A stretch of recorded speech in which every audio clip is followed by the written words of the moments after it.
Welcome back to The Right Routine. I'm Master Joel, the Reluctant Writer's Accomplice, and today I have a very special guest.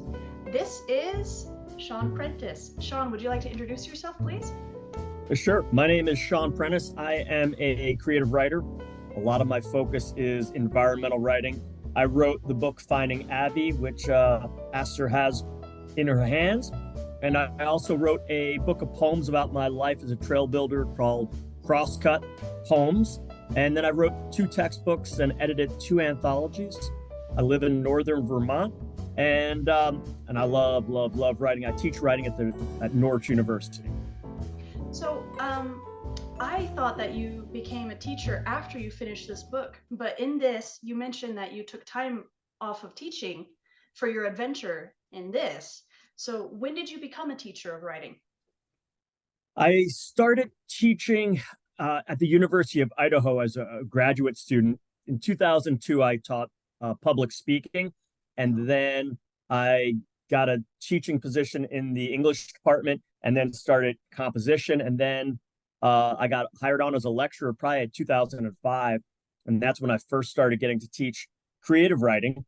And I've taught it ever since at University of Idaho, Grand Valley State University in Michigan, and at Norwich University in Vermont, as well as at the MFA level at Vermont College of Fine Arts. That's very impressive. That's wonderful. It's So, more than I ever expected to be able to do, so I'm happy. that's wonderful. Cool. So, how do you balance, how do you balance going on adventures to write your books and writing your books and teaching? Do you write every day?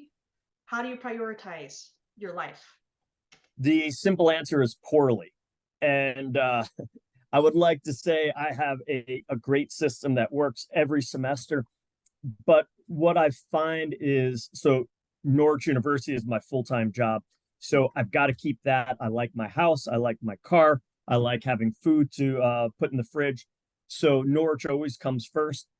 And what I try to do is try to have a sustainable work life, especially I'm a father of a 6-year-old daughter. So I'm adding that daughter into the juggling mix. But what I work to do is to try to find time every week to write a little bit. And since having a daughter, what that's meant is a lot more poetry and a lot less uh, essays or books. Mm. And the other thing it's meant is that I've really stretched out my timeline for what I hope to accomplish. And I just see it as, if I can write a poem or 2 a week, if I were to do that every week for 40 weeks, I'd have an entire book. And if I can revise at times. So a lot of it is stretching out the timeline to make sure I can do my job, make sure I can hang out with my daughter and my wife. Um, and then it's just finding those cracks. For me, I need creative writing. It makes me a healthy, happier person. So anytime an idea appears, I'll jot it down or just send myself an email with the title or an idea, and it'll just stick in my brain. And then when I have a moment in between meetings or before my daughter gets home, I'll just try to crank out a poem. And then I'm lucky as a professor that I have summers. So summers is when I tackle bigger projects. So what I'll often try to do is do a lot of small incremental work. And then the summers I spend taking that mess of a poetry book and trying to sharpen it, or taking a memoir and trying to sculpt it. So that's kind of my pattern. But I guess I would summarize it by slow and steady. I hear that. I hear that. I'm not a published author yet. I will be one day, Good. Yes, you but will. gotta keep writing. Um, Something I hear from a lot of people that I talk to, a lot of writers, is or wannabe writers, should I say, is, oh, I'm afraid to start writing because it's just so bad. When I start, I reread it and I just want to throw up, and I can't handle that pressure. So you mentioned that you just kind of get it out of your system. You make yourself write a poem, you get it written, and then later you perfect it. So with your students, how do you encourage, well, and with yourself, how do you encourage getting over the cringy moment. Does that make sense? Yeah, yeah. A couple of things I would say. First off, you mentioned would-be writers. The only thing that makes a person a would-be writer is if they don't write. So if you are thinking about writing, if you're preparing to write, if you write poorly, if you write well, you are a writer. Everyone has the authority to claim that title if they're living in the brain space of a writer. And I think that's important because I know when I was younger, I did not feel like a writer. And I felt like there was some line I had to cross. And maybe it was publishing a poem or a story, maybe it was publishing a book. But I don't know that that's really useful for me in that time period or for anyone else. There's no gatekeeper here. There's no one that's going to tell you that your writing has now reached publishing level. It's really just finding your audience. So the first thing I'd say is if you want to be a writer, you are a writer. And then the second thing is if you are going to be a writer, you're going to write poorly most of the time. And that's just the way it is. If I could write beautifully a first draft, I sure would do that, but I can't. So I write really poorly. And then I look at it, I'm like, if I'm judging it on if it's ready to be published, I'll be really disappointed. If I'm judging it on can I take something from this to the next draft, then to me that's all I care about. And then the next draft, and then the next draft, and the next draft. And with my students, I'm about to teach a intro to creative writing course at Norwich, and we're working on the short form.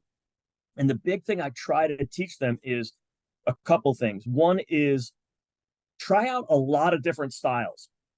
So I don't want them to have a single voice. I don't want everyone to read my work and say, "Oh, that's Sean's voice." I want them to read each piece and say, "That piece is that piece's voice," and then we change it. And now here's the piece's voice for this. Just because when you and I talk, I'm talking like someone who hopefully sounds like what an interviewee should sound like. You sound great. When I talk to my daughter, I don't talk like this. I would not be, "Hi, Winter. How are you doing today?" I'm going to use my dad voice. And then I talk to my wife and I use my husband voice. And I talk to my mom and I use my youngest son, favorite son voice. Don't tell my brother I said that. But my voice is going to change. So I want my students to change with me, or I want them to change the voice on for each essay, story, poem. And then the other thing I tell them is I want you to take risks for what you're not good at. And I want you to fail a lot. And I want you to fail because otherwise, what you do is you lean into your strengths. All right, you're really good at dialogue, and I'm really good at uh, creating place. We just do that time and time again. But it's one dimensional, and then our weaknesses hold us back more than our strengths push us forward.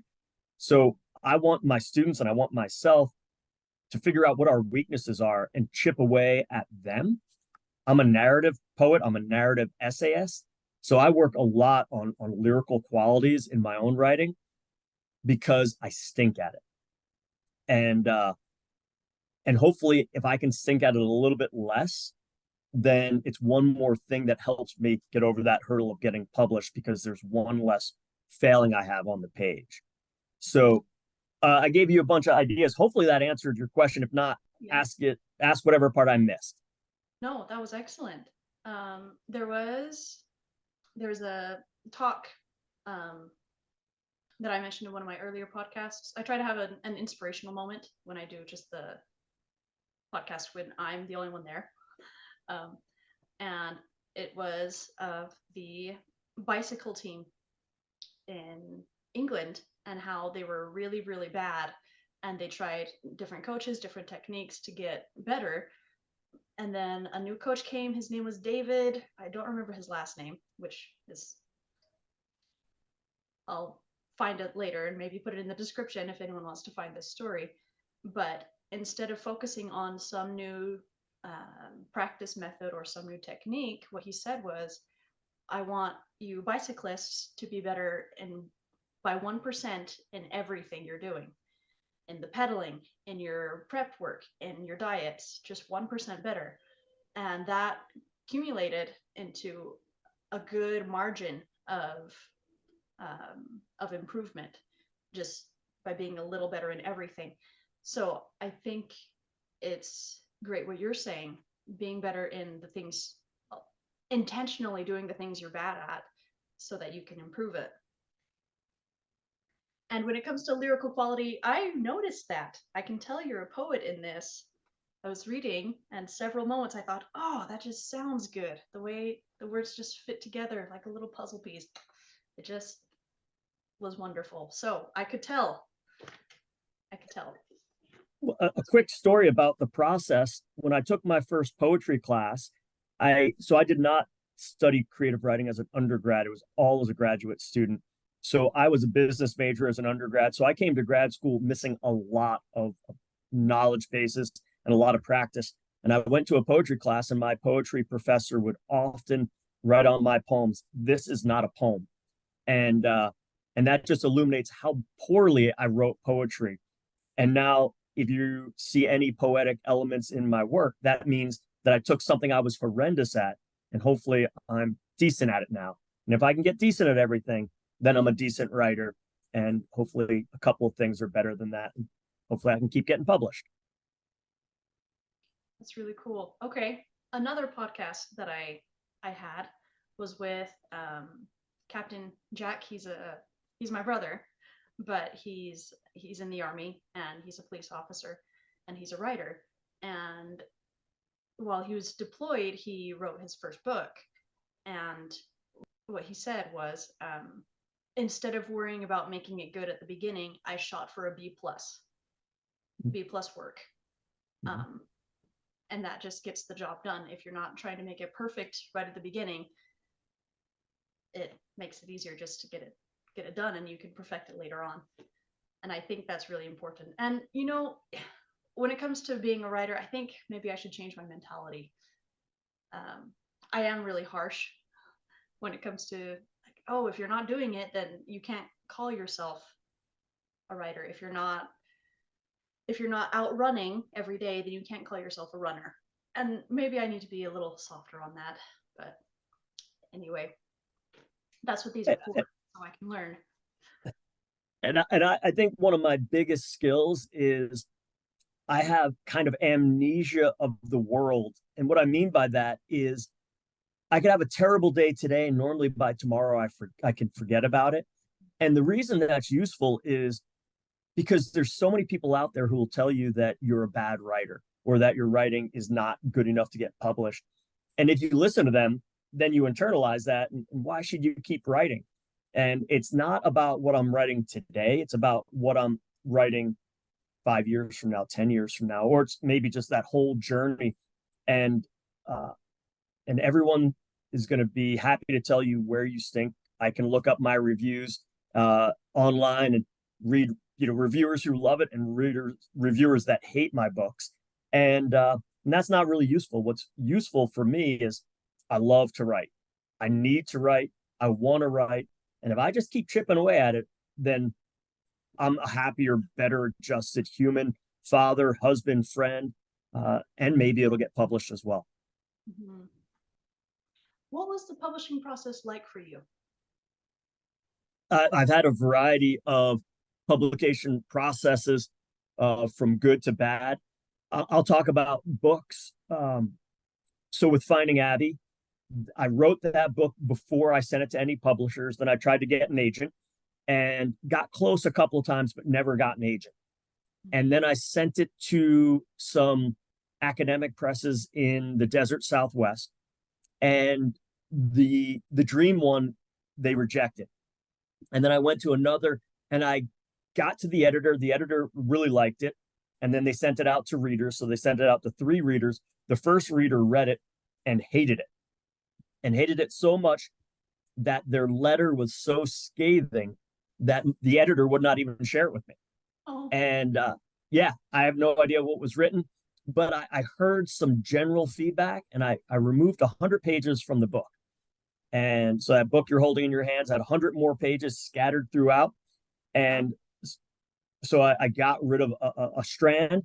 And then before I got rid of 100 pages, I quit writing and cried a lot and thought maybe I was done. It was just a really long, brutal process. And then after 6 months, I decided I should quit being a wimp and get back to writing. It's what I love. So I did. I revised it, took out those 100 pages, and then sent it to University of New Mexico Press.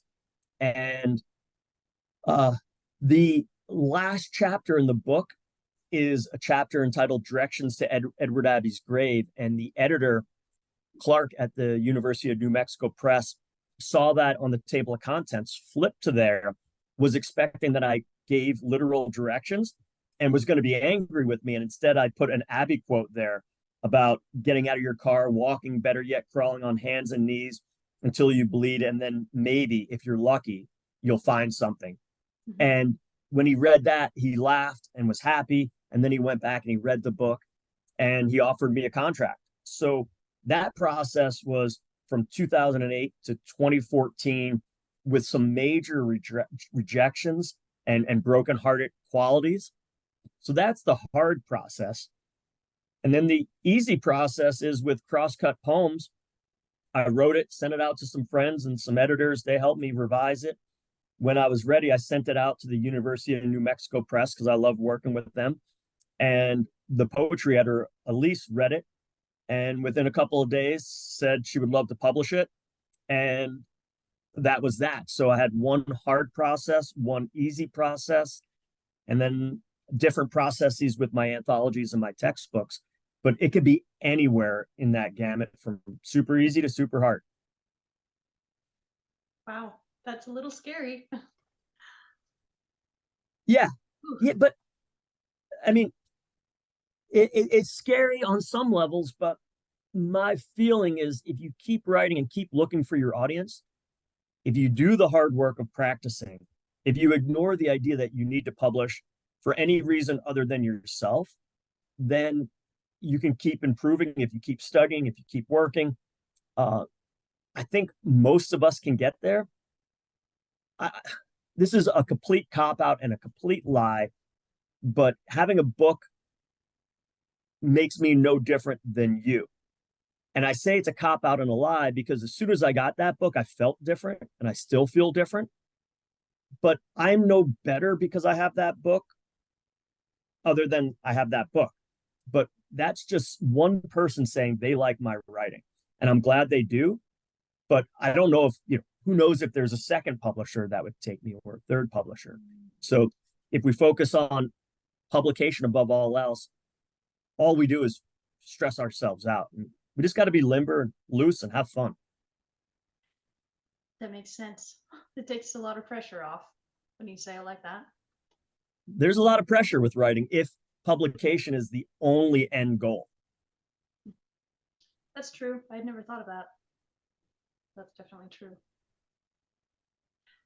How did you become a writer in the first place? What made you want to write? I'm a good son, and that's how I became a writer. My mother told me when I went off to college to keep a journal. I don't know why she told me to keep a journal, but I did. So I got one of those black and white marble notebooks, and I wrote in it every single day because my mom told me to. And I wrote the worst, most boring, most uninteresting stuff you could ever imagine. Today I had breakfast with so-and-so. We ate this. I went to these classes. And I did that year after year. And slowly and incrementally, I added some literary flourishes, slowly and incrementally. And, over 9 or 10 years of writing in the journal almost every single day, I created a stack that's, I think 42 or 43 journals high. Mm-hmm. And the writing got better. I read a ton, as I try to still do. But so that's how I became a writer. But what I really was a self-taught writer with some good passion and not much else. I think my voice was okay. My passion was okay. But there was just a lot of holes. And then my best friend who's in Finding Abbey, his name is House, told me to go get my MFA. So I applied and got accepted. And the first week in grad school, I learned more than I taught myself in a decade.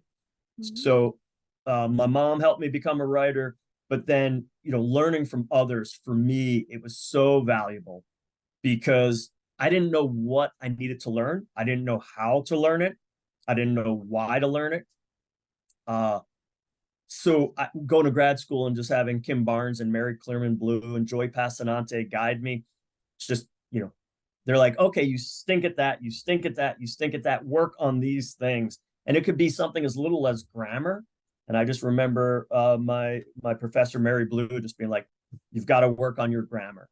And that's all she needed to say. And I bought grammar books and I read them all. And now I'm pretty darn good with grammar. I'm not great, but I'm pretty darn good.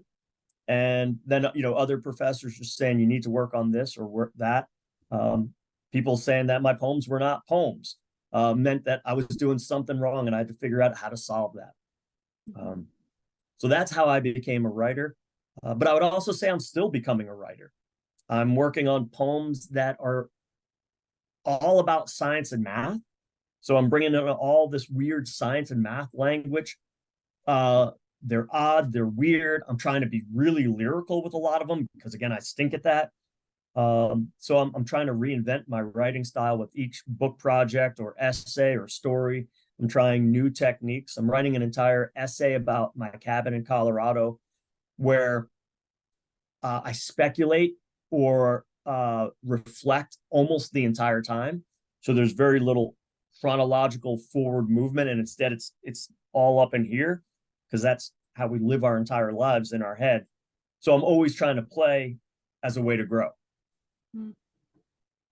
That's great. Let's see, 2 questions now. What advice or what questions do your students often ask, and what's your answer to them? And what do you suggest, should I say, writers from home, writers who aren't taking classes, or, well, this podcast was originally for stay-at-home moms who didn't have an hour a day to dedicate to writing, but who could maybe squish it into 5 minutes or 10 minutes here and there. So what advice do you give to them? Those 2 questions. So for my students, a lot of it, I think the biggest questions they have is also often about publishing. And they want to know how you get published and how they get published. And, again, I've got my books published and I published more than I ever dreamed I could have by far. And so it's kind of a cop out to say this, but I would just say my answer to them is the way you get published is to practice. And that's not what they want to hear because they want their words on the page in print today. And so do I. But you've got to go through that journey. And that journey involves a ton of practice, a ton of failure, a ton of success. It's got to include you being your biggest advocate for yourself, you being a harsh critic of yourself, not the harshest, but at times you've got to be tough. And then if you do all those things over and over again for years on end, maybe you'll get published. I hope so. I know for years I did not, and then I did, and then I did more, and then I did books. But it's not always consistent, and I still get rejected plenty. So that's probably what my students talk about the most. And they also often want to get really good at this. They want to write only novels, or they just want to do sci-fi or whatever it is. And I almost never answer the question on how to do this because that's not how you become a good writer. You become a good writer by doing all of that. So we always go back to, all right, you want to do this? So let's work on these things so that when you come back to this, it's this. A great sci-fi novel is a great novel. A great novel is great writing. And if you're a great writer, then you can write a great novel. If you're a great writer, you can write a great book of poetry. So that's maybe about my students. And then in terms of parents or anyone who's busy, my writing life has transformed since having my daughter. And it went from writing probably an hour a day, 4 or 5 times a week, maybe more on weekends, and exercising an hour or more, probably 5 or 6 days a week, to exercising maybe 2 days a week if I'm lucky, writing in 20-minute batches, maybe 3, 4 days a week. But when I look at my life right now, my life in terms of hierarchy is daughter first, teaching second, writing third. How about family first, wife and daughter, and then teaching, and then writing? Because if I don't raise my daughter well, I failed. Right. If I don't keep my job, we go hungry. And then if I don't write, I'm not as good mentally. I'm not as happy, but I can deal with that for a pretty long period of time until it really affects me. But if I just do less writing, I went from writing books to writing poems. I went from trying to publish a lot to not really worrying about publishing much at all. I'm trying to not publish much for 5 years to just recalibrate, worry about my daughter, her good life. The only advice I'd give to you is as a parent with young kids, give yourself a lot of leash to write or not write, because those early days are crazy and chaotic. And at some point, your kids will be, my daughter's 6, and it's a lot easier. And when she's 8, it's going to be a lot easier. So if you don't write much now, great. And it'll get easier unless you keep having kids. And then, you got to go through the first 3 years, which are hardest. But yeah, don't put a lot of pressure on yourself with 2 young kids. One of the things I've been talking about is you don't have to sit down at your computer and type out your book. I have a dictation device, and when we go on our morning walk, I have it in my pocket and I'm saying my book as we're walking. And that's how I do it every day. But I absolutely agree. My kids are my priority. I don't know what I'm going to do when it comes to editing that book, but yeah. I'll often just drive and hit the record and just read a poem into my phone in an email, and then just email it to myself. And then I'm like, at least I got it down. So I would say for anyone who's busy, including parents, we should be able to find 20 minutes. And for me, a lot of times, and by a lot of times, I mean, whenever I'm able to, if I get enough rest, I can write from 5 to 6, which probably means I look at emails, look at the news, and then write from 5:15 to 5:45. And then my daughter calls me and I go hang out with her. But I've got a draft of a poem there, or I revised 2 poems, or I did some real work there. And again, it's not a lot, but I wrote a poem today in my office, and I'll read it for you.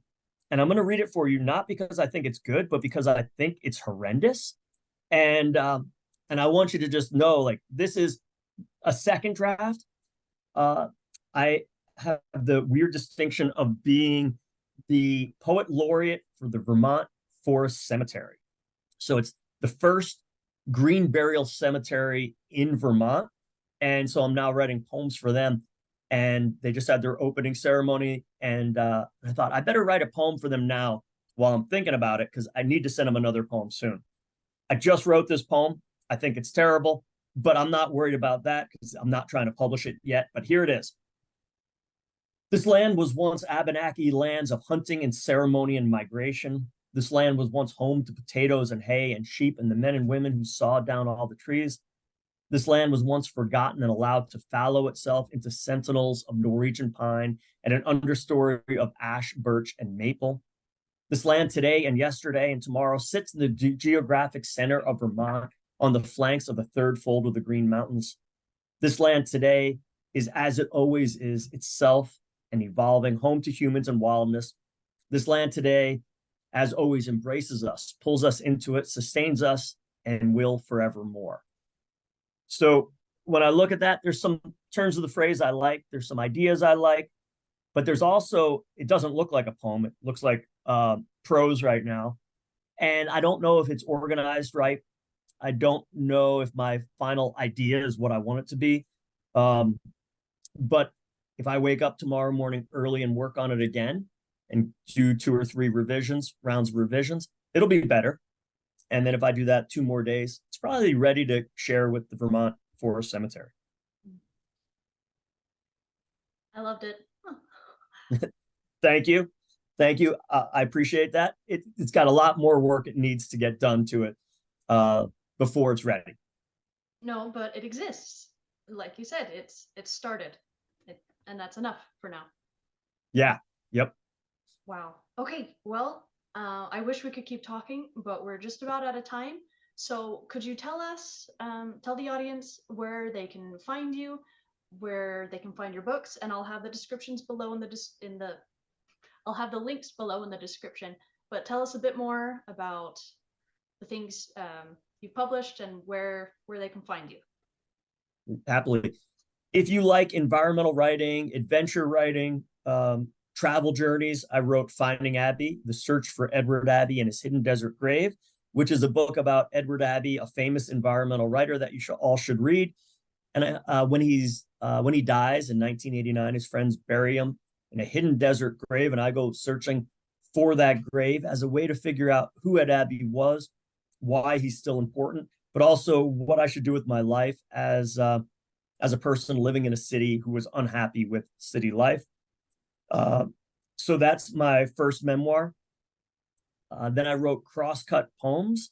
That's a book of poetry about my life as a trail builder. So it's a memoir and poems.